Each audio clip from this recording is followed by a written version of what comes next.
Assalamualaikum warahmatullahi wabarakatuh.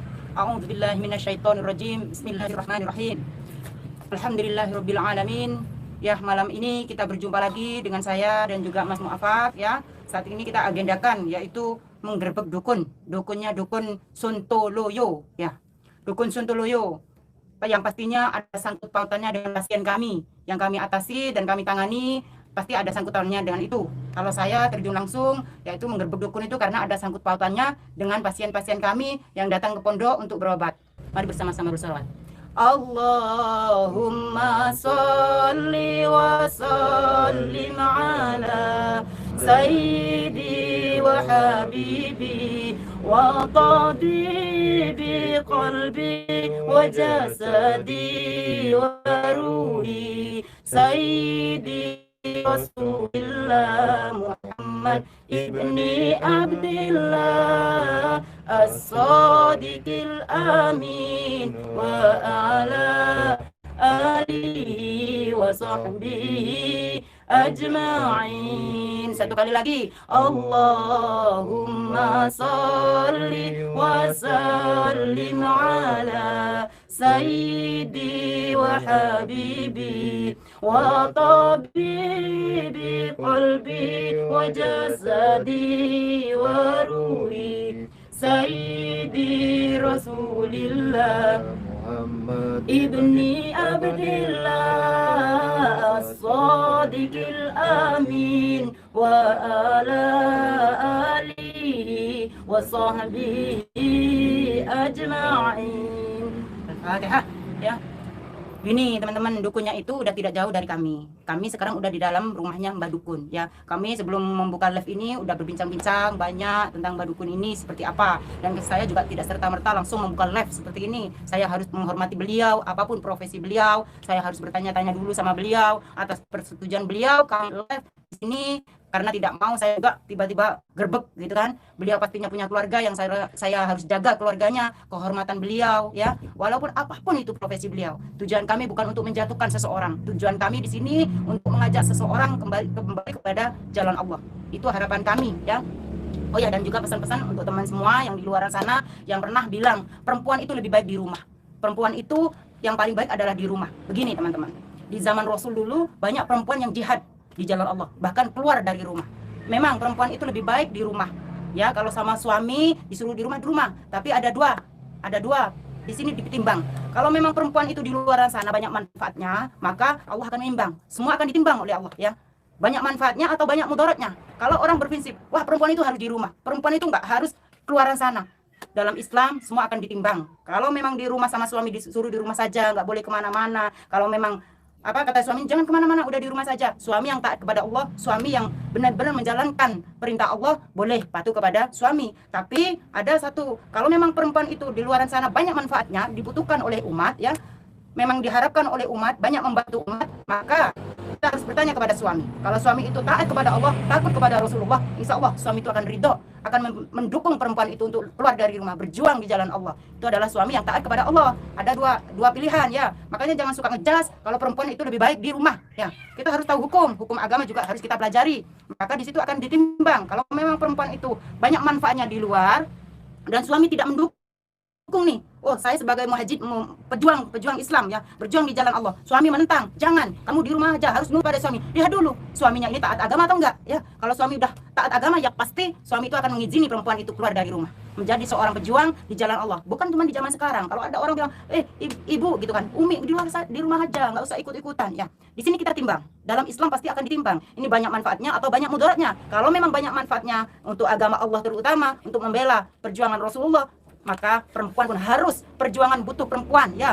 Adanya kesuksesan dalam negara itu juga adanya perempuan.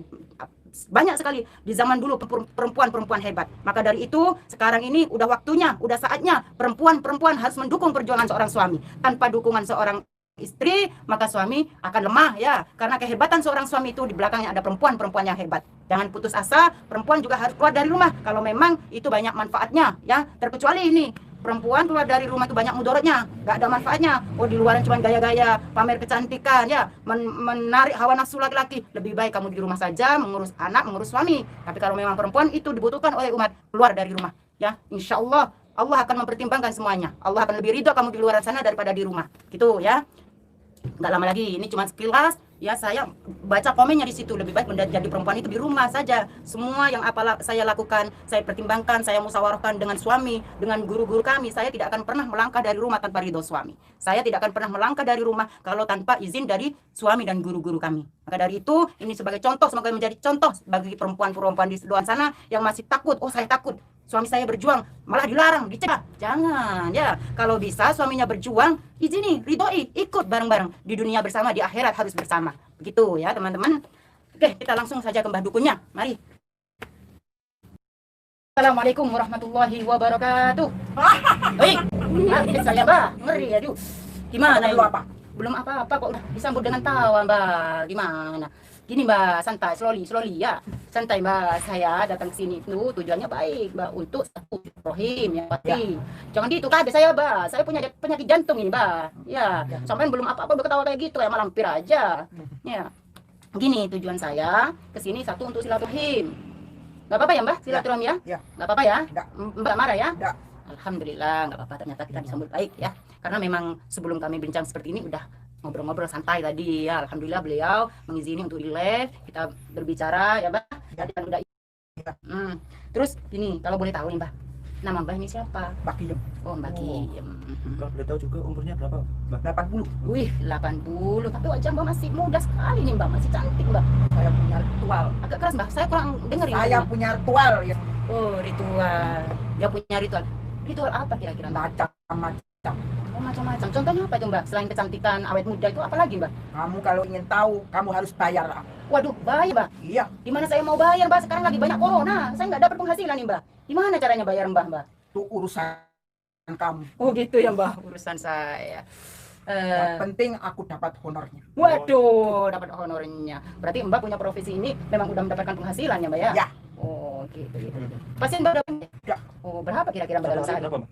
Satu hari 10 lebih. Wah banyak juga ya mbak. Ya. Berarti mbak ini udah dukun terkenal, udah dukun sakti ya mbak? Ya. Oh. Profesi mbak udah berapa lama mbak? Udah bertahun. Wah berpuluh-puluh tahun. Ya. Banyak rata-ratanya datang ke sama mbah itu yang dicari ilmu apa sih mbah? Santet apa aja? Santet apa aja? Oh terus yang lain apa mbah? Untuk memikat orang. Memikat itu gimana? Biar jatuh cinta atau gimana gitu ya? Ya. Biar kasmaran gitu ya mbak? Ya. Oh. Ada lagi nggak ilmu andalan mbah gitu yang bisa dibuat andalan mbah? Ada yang lebih. Oh. Iya, Apa namanya mbak? Itu untuk menghentikan, untuk menghentikan supaya dia tidak bisa melakukan apapun sama istrinya. Lakukan apa mbak? Maksudnya nggak bisa bersetubuh gitu ya mbak? Ya. Oh. Apa namanya mbak? Apa namanya itu mbak? Itu namanya sontoloyo. Ih ngeri ya mbak? Ya. Santetnya itu namanya sontoloyo? Ya. Berapa lama mbak kalau mengerjakan sontoloyo itu mbak? Tidak terlalu banyak, yang penting maharnya. Oh, gitu. Andai kata nih mbak, saya pingin buat suami saya itu agar nggak berdiri gitu ya, nggak bisa bersetubuh sama saya gitu. Berapa lama itu aja? Cuma 3 hari sudah. Udah bisa ya mbak? Ya. Yang penting saya bayar gitu? Ya. Dan Cuma 3 hari sudah. Udah bisa ya mbak? Ya. Yang penting saya bayar gitu? Ya. Dan Maharnya berapa itu mbak? 10 juta. Wah 10 juta ya? Itu maksimalnya 10 juta? Ya. Kalau minimalnya berapa? Maksimalnya 8 juta. Oh 8 juta, 10 juta ya? Ngeri juga ya mbak ya? Ya. Gini mbak, ngomong-ngomong tuh sebenarnya saya kesini tuh memang ada sangkut curhat sama saya baru tadi siang ya, bahkan tadi siang nih mbak. Beliau pertama kali datang pondok itu menghadap abah saya, abah Yai. Ya. Sembuh. Nah, kalau obatin dia curhat, katanya gak bisa berhubungan sama istrinya. Setiap mau berhubungan tiba-tiba loyo nih mbak, gak bisa berhubungan sama istrinya. Ya. Lama-lama istrinya selingkuh dan rumah tangganya hancur. Akhirnya orang ini mbak putus asa, nggak semangat hidup, berbuat apapun udah males gitu ya. Ya. Karena udah mau nikah lagi pun nggak mungkin ada perempuan yang mau begitu mbak. Ya. Akhirnya beliau datang ke pondok, temulah sama abah, diambillah itu ya, ternyata dilihat ada sihirnya mbak, diobati sama abah saya, diambil kodamnya, ternyata katanya ada gendruwo di situ mbak, diambil kodamnya sama abah saya. Nah setelah itu 1 minggunya, udah 1 minggu beliau berobat, abah saya dalam keadaan sakit ya, karena kecapean, karena keletihan, karena kelelahan. Akhirnya saya turun tangan mbak. Nah ternyata saya sendiri yang menangani pasien itu. Beliau seperti yang dicurahkan sama abah saya. Nah saya coba nih, saya ambil kodamnya ya, memang gendruwo di situ, ada gendruwo, katanya udah lama sekali beliau itu udah berobat kemana-mana, tetap aja nihil, nggak pernah sembuh itu kan, sembuh kambuh lagi, orangnya sampai hampir putus asa, sampai mau bunuh diri nih bah. dampaknya gara itu. Gimana seorang laki-laki masih muda, ya kan? Syahwatnya udah nggak ada, mati setiap syahwat, mau berhubungan mati, sampai mau bunuh diri nih Mbak, bahayanya seperti itu. Akhirnya saya ketemu Mbak kan, antara Sukma dan Sukma, Ya. ada sangkut pautannya dengan Mbak nih. Itu pasien saya. Oh, ternyata pasiennya nih Mas Muafak. Ya, akhirnya Mbak ngaku ya, Ya. benar itu pasiennya Mbak ya? Ya. Oh begitu, makanya saya datangin Mbak. Solusinya hanya satu, saya harus datangin Mbak. Kalau enggak, dia pangkas akar-akarnya, tetap aja percuma. Mau berobat kemanapun, beliau tetap akan seperti itu. Diambil kambuh lagi, diambil kambuh lagi. Kalau tidak dihadapkan pada akarnya, ternyata Mbak lah akarnya, ya Mbak ya? Ya. Begitu, betul. Berarti saya nggak salah sasaran ya Mbak? Enggak. Ini kalau bisa, saya itu mau minta tolong sama Mbak. Minta tolong sembuhin nih pasien saya. Tidak mau. Dia minta tolong sama saya udah berusaha, tapi masih tetap kayak gitu. Jadi saya sekarang minta tolong sama Mbak, gimana caranya bisa sembuh. Saya tidak mau. Pak Adi jangan kayak gitu Mbak, kasihan nih, sampai rumah tangganya berantakan, sampai mau bunuh diri, hartanya habis untuk berobat. Kasihan kan Mbak? Saya tidak mau. Gimana Karena caranya? dia sudah bayar aku dengan mahal. Oh, orang yang menyuruh itu udah bayar dengan mahal? Ya. Oh, gitu ya. Jadi Mbak udah punya perjanjian? Ya. Gak mau ini, apapun yang terjadi Mbak tidak mau mengobati? Tidak mau. Walaupun nyawa taruhannya? Ya. Wah, kayak gitu ya Mbak. Ngeri ya, ilmu hitam itu seperti itu ya Mbak? Ya. Kalau boleh tahu Mbak itu dapat ilmu dari mana? Itu rahasia. Aduh, semua rahasia di mana Mbak? Ini zaman udah modern, kasih tahu dong bocorannya. Tidak bisa. Oh nggak bisa, nggak boleh? Tidak boleh. Mahal ya Mbak? Ya. Harus bagaimana saya sekarang Mbak? Kalau kayak gitu Mbak harus, mau nggak mau saya harus paksa Mbak untuk, satu, harus menyembuhkan pasien saya. Yang kedua, kalau Mbak masih ngotot tidak mau, maka saya juga harus mengambil ilmu Mbak. Saya tetap tidak mau. Bener Mbak tidak mau? Tidak mau. Saya tidak mau kayak gini nih, kasar-kasar nggak mau. Saya orangnya keras Mbak ya. Saya orangnya keras. Kalau Mbak diajak baik-baik, sekali dua kali Mbak masih tetap ngotot, saya orangnya bisa emosi. Beda sama Gus Idris Mbak. Orangnya sabar beliau. Saya tidak mau. Gitu ya Mbak ya. Jangan pancing emosi saya Mbak. Ya, jangan pancing emosi saya. Saya beda. Posisi saya sama Gus itu beda. Gus orangnya sabar. Ya sabar sekali walaupun menghadapi siapapun sabar. Saya beda. Saya orang Madura. Ngamukan Mbak. Saya juga bisa. Wah gitu ya Mbak. Jadi nggak takut ini gimana nih? Tidak bisa. Pokoknya saya tetap tidak mau untuk menyembuhkan. Waduh, gitu ya. Serba salah ya Mbak ya. Diajak omong baik-baik nggak mau, disuruh nyembuhin nggak mau. Jangan satu-satunya berarti Mbak harus duel nih. Gimana? Kalau dia berani, saya mau. Wah, Mbak nggak takut? Silakan. Nggak takut? Tidak. Ya udah. Kalau gitu coba aja ya sama santri saya ya Mbak ya. Silakan. Bener ya Mbak? Ya. Ya udah, coba ini Mas Muafak yang maju. Selama ini kan saya sendiri nih Mas Muafak barusan datang ya. Ini dari Cirebon. Kemarin datang langsung ikut terjun ya, gerbek dukun, mau nggak mau beliau saya ajak. Saya tidak takut. Aduh, langsung ngeluarin keris teman-teman ya. Ngeri. Ayo Mas Muafak. Sebelumnya maaf ya Mbak, saya bukannya sulatan, cuma gimana lagi Mbak, kita udah ngomong baik-baik. Apakah kamu berani? Ya udah Pak. Hati-hati ya, kodamnya datang semua. Hati-hati, di kerisnya ini udah mengundang kodam ini. Hati-hati Pak. Masih bangun lagi. Hati-hati ya. Hati-hati, makan dia melotot. Udah seperti sosok gendruwo ini. Hati-hati. Masih bangun lagi. Gak apa-apa Mbak. Coba lagi. Tidak apa-apa, tobat ya Mbak. Udah nggak usah lanjut ya. Saya tidak bisa. Coba lagi, sekali lagi. Ya udah, hati-hati, kamu hati-hati. Ini datang semua ini.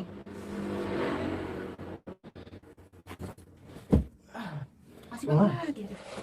Mana? Udah Mbak, ya udah kita nggak mau tarung-tarung kayak gini Mbak. Udah ya. Udah ya. Tidak bisa.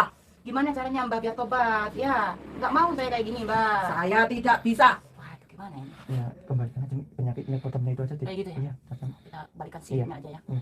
Saya nggak mau tarung-tarung Mbak. Ya, kata santri saya sama sekarang Mas Muafak ya. Mau nggak mau kita kembalikan aja. Silakan. Kita kembalikan sama ibunya. Ayo kita balik ya, ya mohon maaf, kodam yang di pasien saya mau nggak mau harus saya ambil dan kembalikan sama Mbak ya. Tidak takut.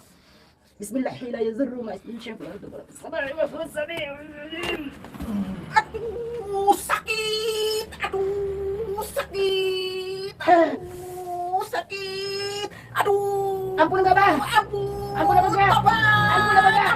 Rasanya ini Mbak seperti ini, rasanya Mbak menyiksa orang. Ampun, tobat. Ampun, tobat. Gimana biarkan aja ya seperti ini ya, dan merasakan sakitnya ya. Ampun. Gimana teman-teman? Seperti ini nih, dia menyiksa orang ya. Ampun, ampun. Gimana teman-teman? Biarkan aja ya. Biarkan seperti itu kesakitan ya. Ampun. Mbak mau tobat apa mau kita biarkan seperti itu aja? Mbak saya tinggalkan ya. Ampun, aku tobat. Ampun. Mbak akan kesakitan seperti itu. Ampun, ampun. Aku tobat. Ampun. aku tobat. Ya udah teman-teman, Ampun, kasihan ya. aku Ini tobat. kodam yang di pasien saya kembalikan di sama mbahnya ya, biar merasakan bagaimana rasanya menyiksa orang bertahun-tahun. Dan ini yang disiksa bukan cuma sekali, 2 kali. Aku tobat. Gendro aku kembalikan pada dia, Tobat. biar merasakan. Kita siksa dulu sebentar ya, kita siksa dulu sebentar, biar merasakan sakitnya. Ampun, aku tobat. Jangan diulang lagi ya. Ampun, tobat. Enggak, kalau nggak disiksa kayak gini nanti, aku tobat. nggak akan tobat, cuman bohong-bohongan. Ampun, aku tobat. Saya udah sering kali dibohongin oleh dukun-dukun, Mbak. Aku tobat. Ampun, aku tobat. Ya, kasihan juga nih, kasihan juga nih. Udah diambil aja ya, diambil aja ya. Aku tobat. Udah ini ya, diambil aja. Ayo, Aku diambil aja. tobat. Ampun, aku tobat. Apaan ini? Ampun, tobat. Tobat, aku ampun. Tobat, aku ampun. Tobat. Udah ya, Mbak? Gimana? Nggak apa-apa, Mbak? Sehat? Alhamdulillah. Mbak tobat ya. Nggak apa-apa ya, kodamnya diambil ya. Biar pasien saya juga sembuh total ya. Mudah-mudahan ya. Jangan mengulangi lagi ya. Ya, Ya, ampun. ini di sini nih ada apa? Ada kodamnya, masih ada kodamnya ya, Mbak? Ya, Diambil aja lah. Diambil aja biar nggak dibuat perbuatan yang nggak baik lagi. Diambil lagi, masih ada. Ya udah ya Bang. Saya ambil ilmunya, Mbak tobat jadi orang baik-baik ya. Jangan melukai orang lagi. Kasihan. Banyak sekali yang datang ke pondok itu pasien ya. yang gara-gara kayak gini Ya, tanda-tandanya teman-teman ya. tobat. Setiap beliau itu mau berhubungan intim, tiba-tiba mati, lemas. Mau berhubungan intim, tiba-tiba mati, lemas. Kalau perempuan gatal-gatal, itu adalah ilmu sontoloyo ya Mbak ya. Iya. Santet sontoloyo. Jadi buat teman-teman di luaran sana yang merasa ada keanehan, kenyelenehan, ada contoh-contoh yang seperti ini, ingin berhubungan sama istrinya, tiba-tiba nggak sanggup lagi, nggak biasa, nggak seperti biasanya, nggak normal seperti biasanya. Coba teman-teman bisa datang ke pondok, diperiksa ada apa, nggak usah galau ya, nggak usah bingung, nggak usah putus asa, tetap ikhtiar. Siapa tahu ada obatnya ya, begitu ya Mbak ya? Iya. Pasti ada obatnya ya, Mbak Iya. harus tobat ya. Iya. Dan ini contoh bagi dukun-dukun di luaran sana yang suka yang menyakiti orang lain. Kami tidak akan tinggal diam. Kalian akan terus membuat keonaran, kami juga tidak akan pernah tinggal diam. Apapun yang kalian lakukan, kalian lelah, saya capek, saya letih, kurang tidur, kurang istirahat, tapi kalian sebagai orang yang menguasai ilmu hitam juga jarang tidur kan, Mbak? Iya. Sering ritual kan? Iya. Tidurmu pun berkurang kan? Ini contoh bagi dukun-dukun di luaran sana ya. Siapapun pasien yang datang ke kami, kalau kalian masih tetap seperti ini berulang kali kami tarik, kalian kirim lagi ke rumahnya, kami tidak tinggal diam. Itu ingat-ingat ya. Kalian mau menyerang, mau mengumpulkan semua dukun menyerang kami tidak akan pernah lelah dan tidak akan pernah menyerah selagi nyawa dan hidup kami masih ada di dunia ini. Itu pesan saya buat dukun-dukun dimanapun berada. Ingat-ingat itu ya. Makanya banyak teman-teman, saudara-saudaraku semua yang punya kelainan, penyakit yang seperti ini, jangan pernah putus asa, jangan pernah menyerah, tetap semangat menjalani hidup. Itu hanya bentuk ujian dari Allah Subhanahu wa taala agar kita lebih dekat lagi dengan Allah, ya. Jangan malah menjauh dari Allah, dekatkan diri kepada Allah. Allah yang memberikan penyakit. Semua manusia-manusia yang seperti ini hanyalah pelantara. Tetap semangat menjalani hidup, ya. Mungkin mau ditutup oleh Mas Muafak. Kata Mas Muafak udah dulu Mi gitu ya. Gak apa-apa kan? Sehat ya? Oke. Ibu juga sehat ya? Mbak sehat ya? Iya. Tobat ya? Iya. Udah, zaman udah tua, udah mau kiamat ini Mbak. Kita bareng-bareng kita berantas dukun-dukun ya Mbak ya. Iya. Kita jalani jalan kebaikan ya. Dimanapun pesan saya untuk para dukun, dimanapun kalian makin semangat untuk menyantet orang di mana-mana. Kami akan jauh lebih semangat ya. Kami akan membentuk laskar-laskar untuk melawan kalian, untuk melawan kemungkaran. Itu pesan kami. Ya udah, mungkin itu aja yang bisa saya sampaikan. Mohon maaf kalau banyak kekurangan dari kami, keluarga Thoriqul Jannah, keluarga GIF, keluarga Geo dimanapun yang sangat mencintai kami. Mohon maaf, beribu maaf, doa kalian yang kami selalu harapkan. Akhirul kalam, assalamualaikum warahmatullahi wabarakatuh. Waalaikumsalam warahmatullahi wabarakatuh.